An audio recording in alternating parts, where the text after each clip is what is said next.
Hello everyone, it's Leo, and it's time to talk about episode 46 from Star Twinkle Pretty Cry. This was the first episode of the final battle that is probably going to last until episode 48. And, well, you guys know I love Star Twinkle. This has been one of my favorite seasons. But I don't think I liked this episode. Honestly, I believe that this episode had everything it needed, but it just couldn't hit the mark. It really missed the mark, and it ended up being a weak episode, and we needed something strong because we're at the start of the final battle. Lots of things are happening. We're having basically the foundation of Star Twinkle crumbling, and like we needed epic moments. But what we got, I think that one of the things that really killed this episode was the animation. We had a horrible animation, the drawings were bad, and we barely had animation, you know, things barely moved. It was very stiff and strange. But I hope that this is because this is the first of the last episodes. I hope the next ones are better in this aspect, but you never know. Anyways, let's start talking about this episode. The girls go to the palace because they all have the Twinkle imagination now. And I think that the biggest problem of Star Twinkle in general is the princesses. They are beautiful, they have an amazing design, and they're supposed to be like these super galactic beings with lots of power and knowledge, but ultimately they are just annoying because they don't do anything, and you know, they don't know things very well. And after this episode, we got to learn that they created the universe. They're basically gods. And no, they're just nothing. And it really irritates me. And, well, I think that one of the nice things about this episode was that we got to know a little bit more of Purunz. And we got to know a little bit of his backstory. We got to know that there are lots of Purunzes out there. That's also something cool to know, that we're probably going to see more at the end, I believe. And we got to know how everything started, at least with Purunz, and how he started traveling with Fuwa. That's also very nice. It's something we didn't know before. That's something that the episode addressed, and I liked it. And we see the princesses, and they are going to do a ritual. And then when they're going to start the ritual that we don't know what for, like, it's going to bring peace to the universe. How? Like, what's going on in the universe that needs peace? What is happening? Because the Not-Raiders are attacking, we know that, but I mean, do we need a ritual for the Not-Raiders to be defeated so that peace can come to the universe? Like, I feel like this whole discourse of peace is very cheap, because the problems that appeared in the universe, they're not there only because of the Not-Raiders. For example, the problems that appeared in Kapard's homeland, they have nothing to do with the Not-Raiders. The same thing that happened to Tenjo, they have nothing to do with the Not-Raiders. And, you know, like, we can think of other examples, but what I ultimately mean is, the peace is it going to be like a beam of white light that's going to make everyone happy and fulfilled, then they won't hurt anyone else? It doesn't make sense. Honestly, this does not make sense. And it makes me think of the princesses as like they're hiding something, and they were ultimately hiding something, but you know, it feels like they're hiding something, or they're not thinking things through.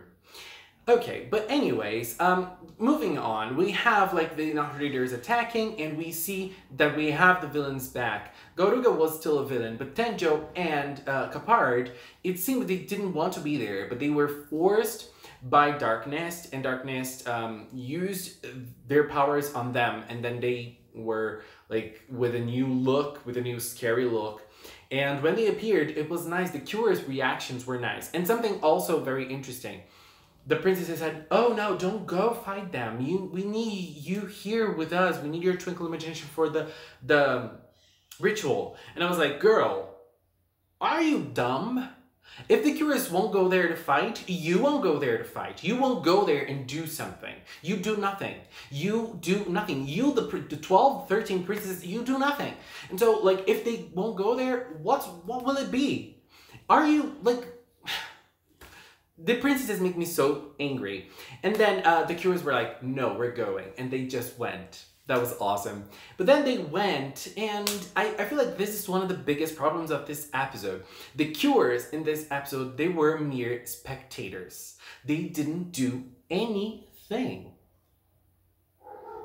They were mere spectators. And it's interesting, if you think that they already achieved the Twinkle Imagination, so they're doing nothing, they're just looking at things at space, and then the space police appeared, they start fighting against them, like they do more than the Cures, because the Cures were just looking and they were just getting beat because they wanted to. What's going... Okay, I do understand that they don't want to fight Capard and Tenjo and maybe even Gaoruga because, like, they know that what happened to them and they gave them a second chance and they wanted them to come to the good side. And they know they're being forced to fight. Okay, I do get that. But they weren't even trying to protect the palace. They were just looking. Like, that was really strange. And then, when things seemed really bad, Star just entered in the middle and said stop. And then everyone stopped to listen to her discourse, to listen to what she had to say. Honestly, I liked what she said.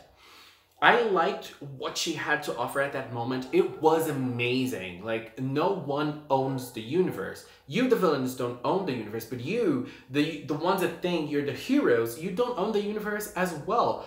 The universe is ours. We are all aliens. Like, her discourse was awesome. I loved that part. But the way it happened was bad because she just jumped in the middle of the fight and everyone stopped to listen to what she had to say. Like, it doesn't seem believable. It just doesn't. And at the same time, like, everyone was listening and the Cures were also there, like, Star. It didn't make sense to me. And then, moving forward, the villains still attacked, and then, like, Kira Cosmo was just watching Gaoruga beat her, and she ended up being saved by I-1, which was very nice as well.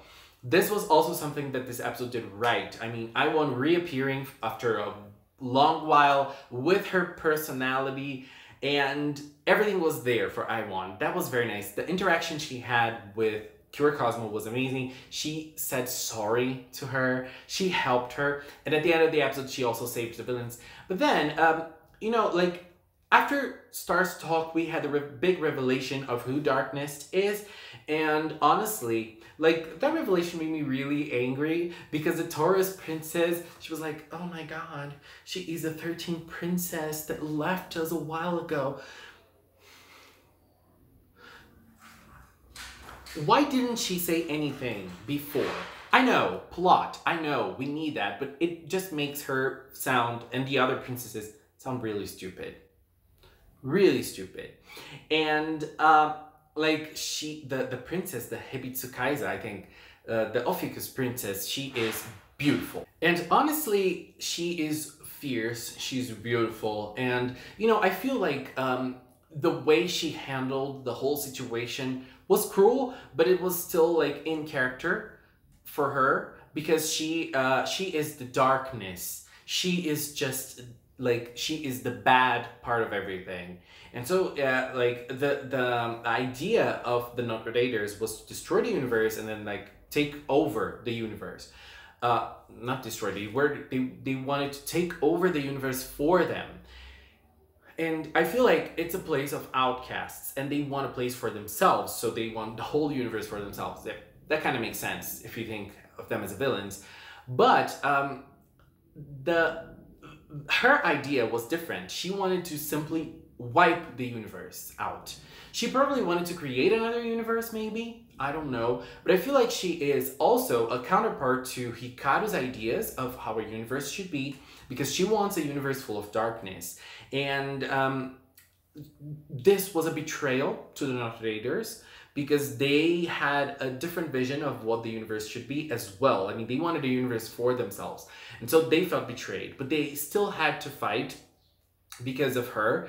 She was controlling them. She was controlling the minions as well. And then she went to the palace. And when she arrived at the palace, the princesses didn't have any power left. What did they do? Like, they just used a shield to protect the palace. That's what they did. And then when she arrived there, the princesses were just scared and they were captured by the dildos again. And then the princesses do nothing. This is really bad. And then the Cures go there and they use, like, when I saw that moment, I thought, wow, this is going to be nice. The fight's going to come.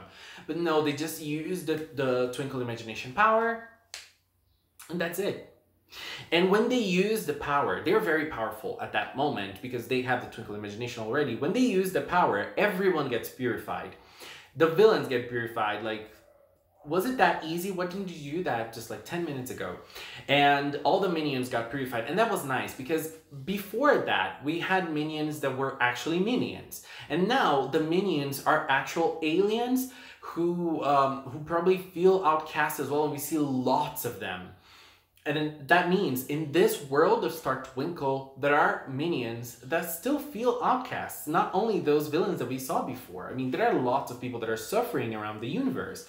And that makes a lot of sense into the Ophiuchus Princess idea. But not into the princess's idea of bringing peace to the universe. How is that going to work? That does not work that way.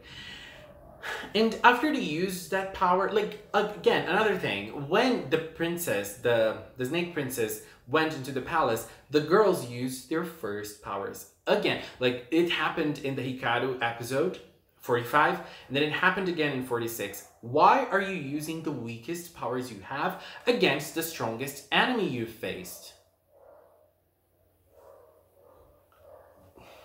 No sense whatsoever. And then she gets to capture Fua, and then she goes on to another dimension, to the darkness, to Lair. I don't know where she went with Fua and the 12 princesses, 13 if you count 2 Jiminy princesses, but I only count them as one. We Jiminy's are one person only, even though we're multiple inside. So Prudence was very sad because he was like, oh my god, I couldn't fulfill my mission. And that hit hard because Prudence is a great character. He is always a great character. He's been a great character so far. One of the best mascots we've ever had. I think he's probably the best mascot we've ever had in the story of Precure. I'm going that far. And Star just reassured him, don't worry, we're gonna do this. We are gonna do this. And I believe her. Well, they're going to be able to achieve this, but I really hope the next episodes are better and the next episodes handle things a little better than they handled in this one, especially with the fighting scenes, because, you know, in this episode, the Cures were just non-existent. And, oh my god, one other thing that was very nice, it was when we saw Capard and Tenjo being like in despair. And when Tenjo was in despair, Soleil remembered what happened and Soleil was worried. And then Celine was like, Soleil, like she was worried about Soleil because she knew what happened. The episode was nice to mention that because obviously it would mention Star and Capard. It would mention that I was expecting it to be mentioned because Star is our main character. But with Soleil, I was like curious to see if they were going to remember that. And they did. That was great. But overall, problems. Lots of problems in this episode. And it wasn't good. It wasn't very good. Let's hope for the best for the next ones. Thanks so much for watching. And until next time, bye bye.